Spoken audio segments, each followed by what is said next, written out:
нисфи рӯзи душанбе 6 май баъди нашри гузоришҳо дар бораи ҳамлаи артиши Исроил ба минтақаи Ғаза, таркишҳои пайҳам дар шарқи шаҳри Рафоҳ ба қайд гирифта шуданд. Телевизиони Ал-Ақсо, ки ба созмони Ҳамос марбут мебошад, гузориш медиҳад, ки чанде пеш аз оташборон артиши Исроил ба сокинони маҳалҳои гирду атроф дастур дода буд, ки аз минтақа берун шаванд. гуфта мешавад, Исроил ба воситаи паҳн намудани варақаҳо, паёмҳо ва суҳбатҳои телефонӣ аз фаластиниҳо хоҳиш карда буд ба минтақаи амн, ки дар 20 километрӣ қарор дорад, интиқол ёбанд. низои ахири Исроилу Ҳамос, ки дар Амрико ва Иттиҳоди Аврупо созмони террористӣ арзёбӣ мешавад, 7 октябри соли гузашта оғоз ёфт. силоҳбадастони Ҳамос дар як ҳамлаи ғофилгирона беш аз 1200 исроилиро ба қатл расониданд.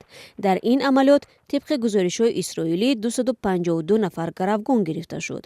дар амалиёти низомии Исроил дар минтақаи Ғаза, ки пас аз он шурӯъ шуд, тибқи иттилои вазорати беҳдошти Ҳамос, беш аз 34600 нафар кушта шуда, 77000 нафари дигар ҷароҳат бардоштааст. танҳо дар 24 соати ахир дар Ғаза 29 фаластинӣ ба қатл расид. рӯзи 6 май дар суҳбат бо хабарнигори Reuters сокини Рафо Рим Қишта гуфт, яке аз фавтидаҳо тифли 6-моҳа Ҳани Қишта аст. ин тифл дар давраи ҷанг таваллуд шуд ва ба қатл расид. ибтидо 23 октябр модар, падар, хола ва ҷиянаш кушта шуданд. холаву амакам ӯро тарбият мекарданд. дирӯз онҳо низ ба ҳалокат расиданд. ба қавли ҳамсоҳбатҳои Reuters, ҳамин тавр тамоми аъзои ин оила аз байн рафтанду касе намондааст.